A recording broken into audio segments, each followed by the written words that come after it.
நண்பர்களே, மக்கள் என்ன சொல்வார்கள் என்பதை குறித்து கவலைப்பட வேண்டாம். நீங்கள் உங்களை எவ்வளவு உயர்வாக புரிந்து கொள்கிறீர்கள், மேலும் உங்கள் மீது உங்களுக்கு எவ்வளவு நம்பிக்கை இருக்கிறது என்பதிலேயே உங்கள் கவனத்தை செலுத்துங்கள். இந்த போதனையை கௌதம புத்தர் பல ஆண்டுகளுக்கு முன்பு அந்த காலத்தில் இருந்த மக்களுக்கு ஏன் அளித்தார்? இதற்கு பின்னால் உள்ள ரகசியம் என்ன? இன்று அந்த ரகசியத்தை கௌதம புத்தரின் கதைகள் வழியாக நாம் அறிந்து கொள்வோம். ஆகவே தாமதமின்றி அந்த கதைகளின் தொடக்கத்திற்குள் நுழைவோம். முதல் கதை. பத்தாச்சாரா சிராவஸ்தி நகரத்தின் நகரச் செல்வந்தரின் மகளாக இருந்தாள். இளமை பருவத்தில் தன் வீட்டில் வேலை செய்த ஒரு பணியாளரின் மீது காதல் கொண்டாள். அவளின் பெற்றோர் அவளுக்கு தகுந்த வரனை தேடி வந்த நேரத்தில் அவள் அந்த பணியாளருடன் வீட்டை விட்டு வெளியேறினாள்.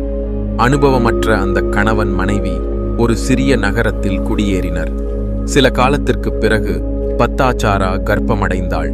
தனிமையை உணர்ந்த அவளின் மனம் கலங்கியது. அவள் தன் கணவரிடம், நாம் இங்கே தனியாக இருக்கிறோம், நான் கர்ப்பமடைந்திருக்கிறேன், எனக்கு உதவி தேவைப்படுகிறது, நீங்கள் அனுமதித்தால் நான் என் பெற்றோர் வீட்டிற்கு சென்று வரலாமா என்று கேட்டாள். ஆனால் கணவன் அவளை அவளது பெற்றோர் வீட்டிற்கு அனுப்ப விரும்பவில்லை. ஏதோ ஒரு காரணம் சொல்லி அவளது பயணத்தை ஒத்திவைத்தான். ஆனால் பத்தாச்சாராவின் மனதில் பெற்றோர் வீட்டிற்கு செல்லும் ஆசை நாளுக்கு நாள் வலுவடைந்தது. ஒரு நாள் கணவன் வேலைக்கு சென்றிருந்த போது அவள் அருகிலிருந்த அயலாரிடம், நான் சில காலத்திற்கு என் பெற்றோர் வீட்டிற்கு செல்கிறேன் என்று என் கணவரிடம் சொல்லிவிடுங்கள் என்று கூறினாள். இதை அறிந்த கணவனுக்கு மிகுந்த வருத்தம் ஏற்பட்டது. தன் காரணத்தினாலேயே இத்தகைய உயர்குடி மகள் இவ்வளவு துயர நிலைக்கு தள்ளப்பட்டிருக்கிறாள் என்று அவன் மனம் கனம் கொண்டது. உடனே அவளை தேடி அதே பாதையில் அவன் புறப்பட்டான்.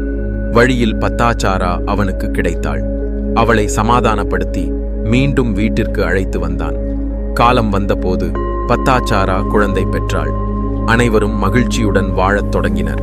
பின்னர் இரண்டாவது முறையாக பத்தாச்சாரா கர்ப்பமடைந்த போது கணவன் தானே அவளை அவளது பெற்றோர் வீட்டிற்கு அழைத்துச் செல்ல முடிவு செய்தான். பயணத்தின் போது பலத்த காற்றும் மழையும் தொடங்கின. பாதுகாப்பான இடம் ஒன்றை தேட வேண்டும் என்று பத்தாச்சாரா கூறினாள். கணவன் புதர்களுக்குள் வழி தேடிச் சென்றபோது ஒரு விஷப்பாம்பு அவனை தீண்டியது. அந்த கணமே அவன் உயிரிழந்தான். பத்தாச்சாரா கணவனை எதிர்பார்த்து காத்திருந்தபடியே, இந்த கதை உங்க மனசுக்கு ஒரு புதிய நம்பிக்கை கொடுத்திருந்தா லைக், கமெண்ட், ஷேர் பண்ணுங்க. முழு வீடியோ பார்க்க தமிழ் ரியாலிட்டி டாக்ஸ் சேனலை சப்ஸ்கிரைப் பண்ணிடுங்க.